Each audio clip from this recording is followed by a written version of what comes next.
Halo teman DFSK, selamat datang kembali di channel kami.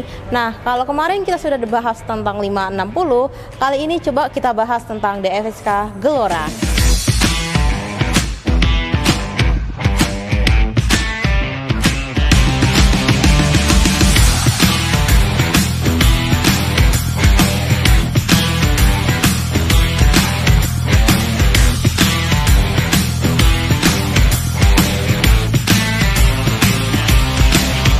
Untuk DFSK Gelora sendiri sebenarnya mempunyai dua tipe, yaitu minivan dan juga blind van.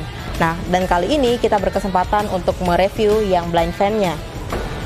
Dan bisa dilihat di sini, untuk secara ukuran DFSK Gelora ini hampir bisa dibilang lebih menang atau lebih unggul daripada kompetitornya. Dengan panjang rata-rata sampai 4,5 meter ini bisa memuat banyak barang ataupun hal-hal lainnya.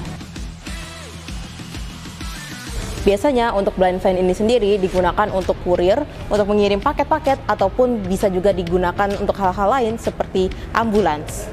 Untuk mesinnya sendiri, DFSK Gelora ini sudah dilengkapi dengan 1500 cc, jadi jangan ragukan lagi untuk kekuatannya ya.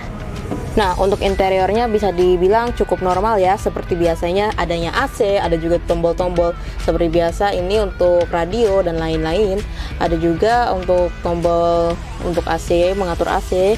Nah, untuk interiornya sendiri bisa dibilang cukup standar ya, mulai dari AC, untuk radio, dan juga tombol-tombol lainnya yang berguna untuk bagi pengemudi. Boleh. Nah, mungkin ada yang bertanya-tanya di mana letak mesin dari Gelora ini. Letak mesinnya berada di bawah jok ini ya guys. Jadi seluruh mesin dan segala macam berada di bawah jok ini dan juga jok yang saya duduki sekarang.